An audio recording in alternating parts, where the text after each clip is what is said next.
Hello dear learners, welcome back to Abid Shiksha. Today's daily news capsule is brought to you by Abid Shiksha. So let us begin.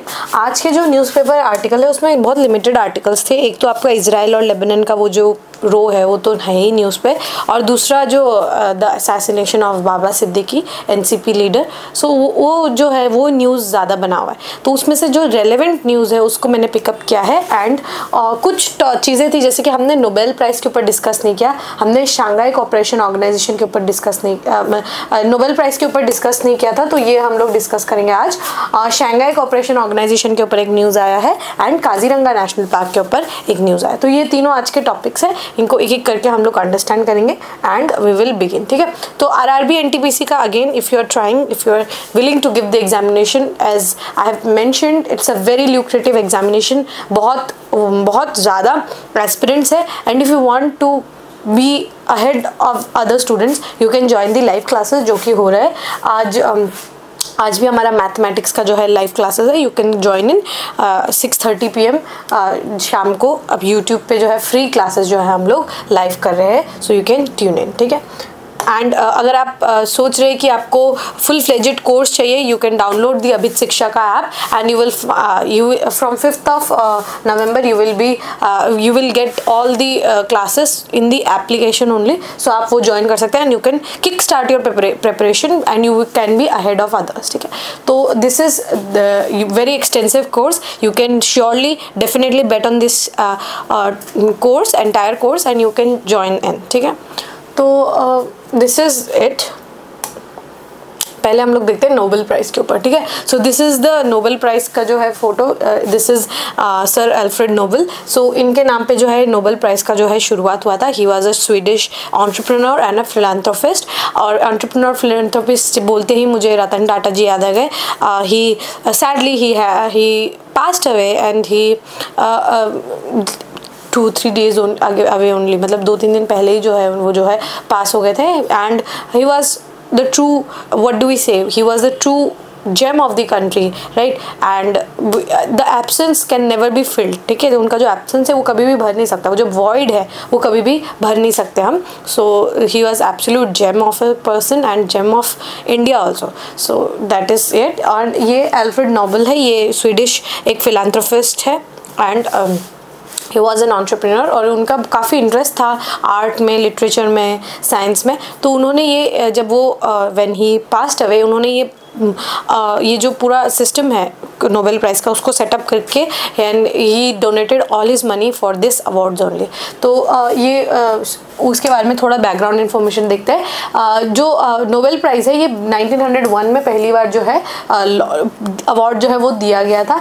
Alfred Nobel है, उनके नाम पे जो है ये prices दिया जा रहा है. 6 कैटेगरीज में दिया जाता है: physics, chemistry, physiology, medicine, literature, peace and economic sciences. ठीक है, तो फिजिक्स, केमिस्ट्री, फिजियोलॉजी या फिर उसको हम मेडिसिन भी कहते हैं, literature, peace and economic sciences, 6 categories में जो है ये प्राइजेस दिए जाते हैं. एशिया से और इंडिया से फर्स्ट हमारे नोबेल लॉरेट थे श्री रविंद्रनाथ ठाकुर जी. उनको जो है 1913 में पहली बार जो है Nobel prize for literature for his book Gitanjali उनको दिया गया था. उनके वर्क जो है गीतांजलि के लिए उनको ऑनर किया गया था in 1913 and he was the first person from Asia and first person from India to receive this award.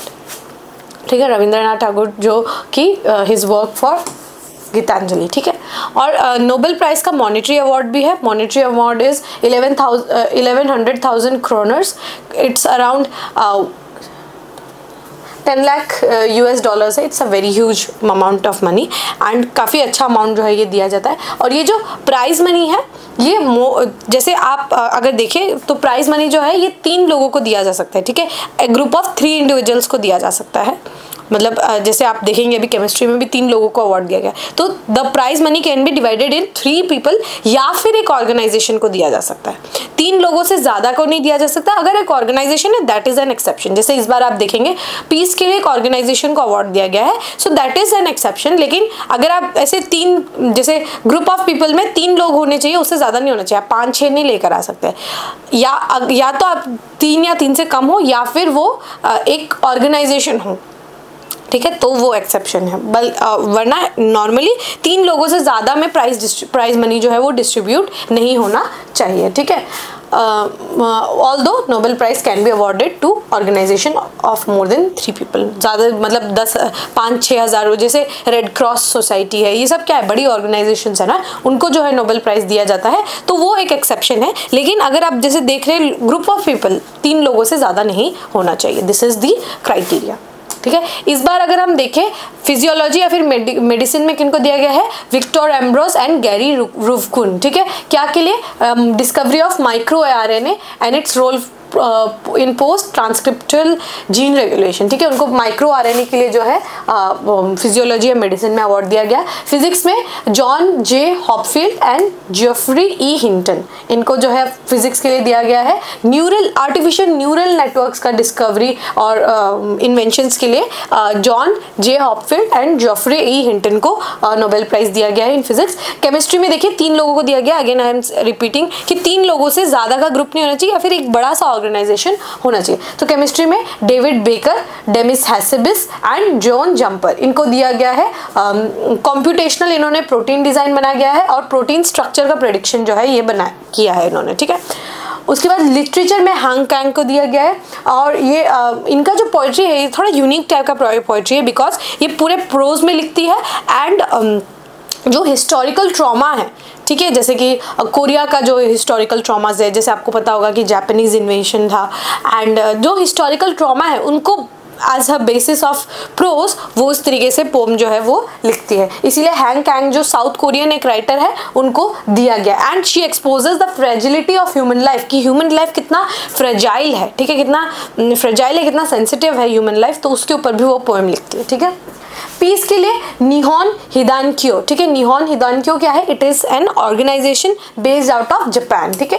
ये जापान का जो है ये ऑर्गेनाइजेशन है जो कि एफर्ट्स जो है कॉन्टिन्यूस एफर्ट्स डालता है to make this world free of nuclear bombs, ठीक है। न्यूक्लियर जो वेपन्स है उससे वो फ्री करना चाहते हैं, अचीव उनका यही गोल है कि न्यूक्लियर फ्री जो है वर्ल्ड होना चाहिए, because they witness the atrocities in Hiroshima and Nagasaki, तो उसके बाद वो नहीं होना चाहिए, इसीलिए उन्होंने ये जो है ये ऑर्गेनाइजेशन को सेटअप किया। एंड आफ्टर द बॉम्बिंग्स वो कॉन्टिन्यूस एफर्ट्स कर रहे हैं ताकि लोगों को एजुकेट करें कि क्या इल इफेक्ट्स है न्यूक्लियर बॉम्ब्स के, न्यूक्लियर वेपन्स के कितने इल इफेक्ट्स है, जो कि जनरेशनल इल इफेक्ट्स इनहेरिट करता है। एक बच्चा अपने पेरेंट्स से, वो बच्चा जो अगेन फर्दर जो है अपने बच्चों को जो है वो देता है, तो वो जीनेटिक जो डिसऑर्डर्स है या फिर वो जो क्या इल इफेक्ट्स है, धरती को कितना नुकसान हुआ आफ्टर दैट बॉम्ब्स, राइट, तो वो सब जो है वो लोगों को अवेयरनेस जो है वो जनरेट करवाते हैं। Their vision is to achieve a world free of nuclear bombs, ठीक है, न्यूक्लियर वेपन्स, ठीक है, या फिर जिसको हम वेपन्स ऑफ मास डिस्ट्रक्शन भी कहते हैं, ठीक है। सो ये हमारे 5 थे। एंड इकोनॉमिक साइंसेस का आज दैट इज 14 अक्टूबर को आएगा, तो वो हम कल डिस्कस कर लेंगे, ठीक है। तो अभी ये सिर्फ 5, ये जो 5 है इनके बारे में एक बार और देख लेते हैं। Victor Ambros and Gary Ruvkun क्या है, micro RNA.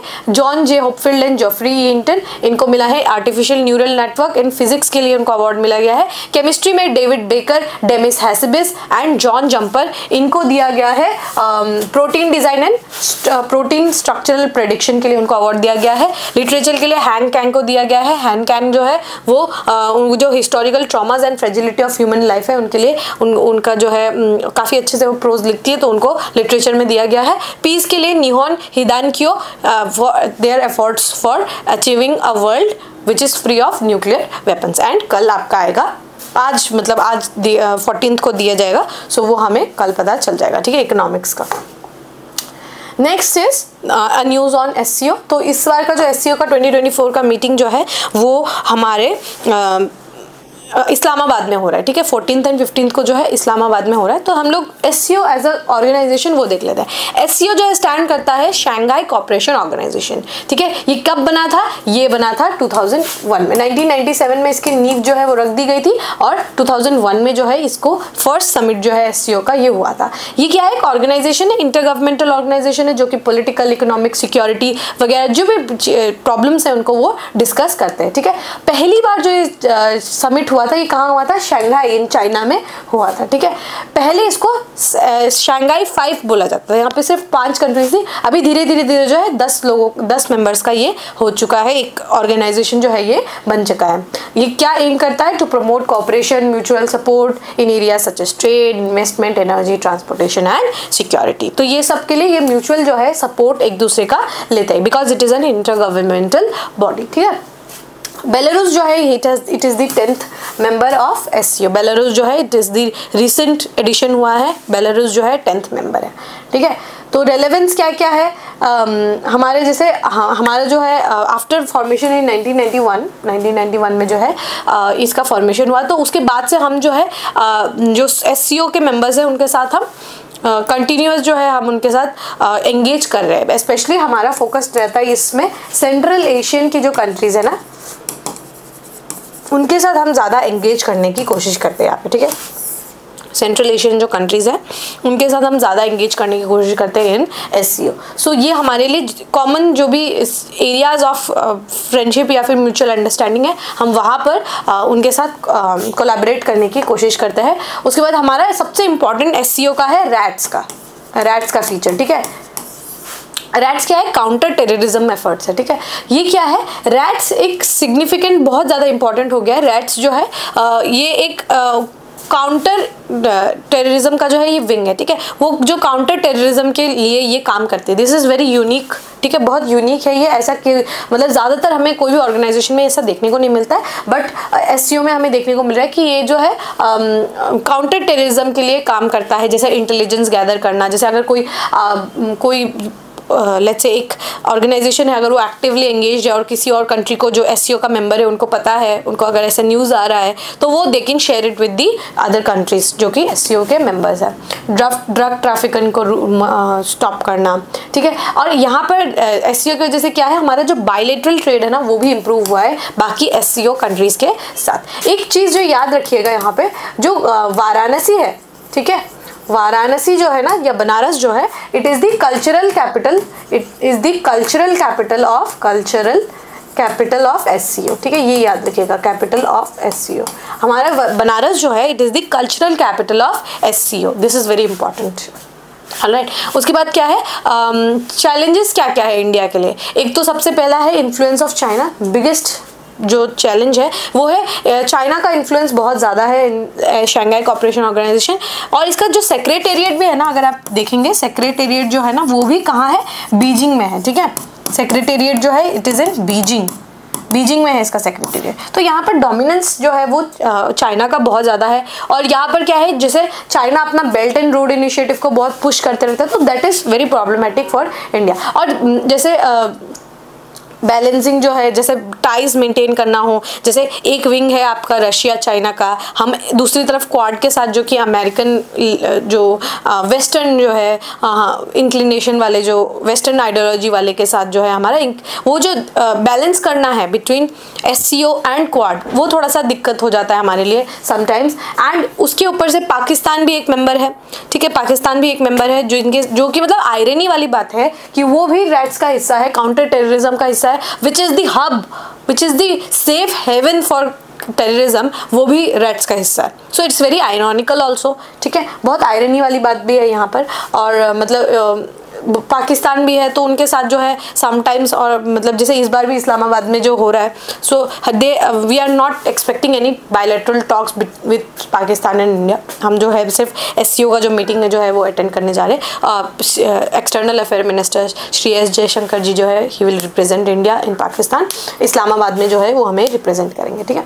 So this is some issues with SCOs and what was the relevance of SCO, ठीक है। तो ये याद रखिएगा, जो इंपॉर्टेंट एक दो चीज़ें मैंने बता दी आपको, जैसे सेक्रेटेरिएट, कल्चरल कैपिटल वगैरह, ये आपको याद होना चाहिए, ठीक है। Okay, last news, you can see this very absolute majestical picture of jumbos, that is elephant जो है वहाँ पर आप देख पाएंगे in your Kaziranga national park.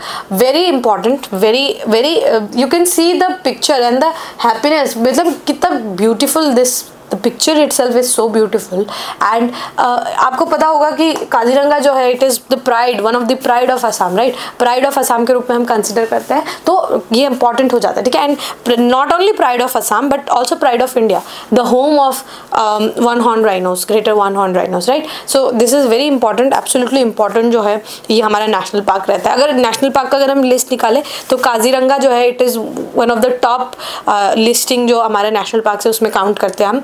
Very important, one of the oldest national parks in India, ठीक है। तो ये क्या है, कहाँ सिचुएटेड है, ऑब्वियसली हमारा आसाम में सिचुएटेड है, कहाँ, गोलाघाट एंड नौगांव डिस्ट्रिक्ट जो है वहाँ पे टच होता है, and some parts of Karbi Anglong also it touches, ठीक है, some parts of Karbi Anglong. So आपको डिस्ट्रिक्ट याद रखना है गोलाघाट एंड नौगांव, ठीक है, गोलाघाट एंड नौगांव डिस्ट्रिक्ट के बीच में आपका जो आपका काजीरंगा नेशनल पार्क है वो आता है, and it touches some area, some Mikir hills का थोड़ा बहुत एरिया जो कार्बी आंगलोंग में आता है उन एरियाज को भी ये टच करता है, ठीक है। ये कब बना था, 1904 में जो है इसको क्रिएट किया गया था, और ये जो नेशनल पार्क है इसको नेशनल पार्क कब डिक्लेयर किया गया, इन 1974। दिस इज वेरी इंपॉर्टेंट, ठीक है। 1974 में जो है इसको डिक्लेयर किया गया था एज नेशनल पार्क, और टाइगर रिजर्व इसको कब डिक्लेयर किया, 2007 में, ठीक है। तो ये याद रखेंगे कि नेशनल पार्क कब डिक्लेयर किया गया, इन 1974, एंड 2007 में इसको टाइगर रिजर्व घोषित किया गया। Kaziranga was declared world heritage site in 1985, ये बहुत इंपॉर्टेंट चीज़ है, ठीक है। 1985 में हमारे 2 वर्ल्ड हेरिटेज साइट बने थे, एक हमारा मानस था, एक हमारा काजीरंगा था, ठीक है। ये हमारा क्या है, नेचुरल वर्ल्ड हेरिटेज साइट्स है, मानस एंड काजीरंगा। एंड अभी 2024 में सोराइदेव मोइदाम्स जो है उनको ऐड किया गया। ये अभी हमारे स्टेट से 3 वर्ल्ड हेरिटेज साइट के 3 लोकेशंस है, Charaideo Moidams, Manas national park and Kaziranga national park, ठीक है। तो ये याद रखेंगे, created in 1904, declared national park in 1947, declared tiger reserve in 2007 and world heritage site in 1985, ठीक है। और ये इंपॉर्टेंट भी है, बर्ड एरिया के लिए भी इंपॉर्टेंट है, बहुत सारी माइग्रेटरी बर्ड्स जो है यहाँ आती है। It is on the banks of Brahmaputra के बैंक्स पे है। और यहाँ का अगर आप लशियस ट्रीज वगैरह देखेंगे या फिर यहाँ का फॉरेस्ट को अगर आप स्टडी करेंगे, सो यहाँ पर मिक्स्ड डेसिडियस फॉरेस्ट जो है वो आपको देखने को मिलेगा। डेसिडियस क्या होता है, मैंने सिखाया आप लोगों को। डेसिडियस वो ट्रीज होते हैं, डेसिडियस वो ट्रीज होते हैं जो कि आपके विंटर्स में शेड करते हैं, ठीक है, अपने लीव्स जो है विंटर में शेड करते हैं, अपने जो पत्ते हैं ना वो विंटर शेडिंग, विंटर के समय जो है जब सर्दी होता है, जैसे नॉर्मल जो ट्रीज होते हैं ट्रॉपिकल बाकी ट्रीज जो है वो ऑटम के समय अपना लीव्स को शेड करते हैं, ठीक है। लेकिन ये जो डेसिडियस ट्रीज क्या होते हैं, ये विंटर्स के समय जो है वो अपना शेड करते हैं, ठीक है। तो यहाँ पर आपको देखने को मिलेगा, because Assam is in tropical area, tropic के बहुत पास है, right.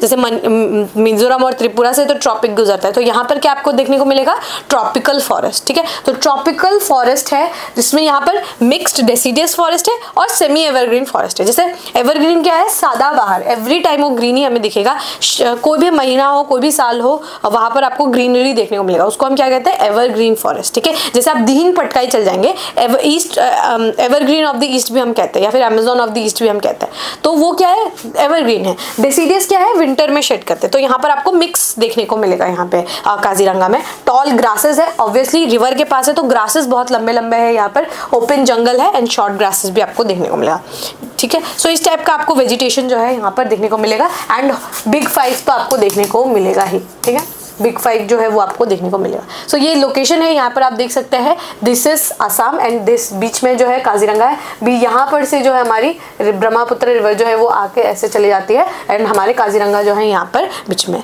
Naugaon, Golaghat and some parts of your Karbi Anglong में ये पड़ता है, ठीक है।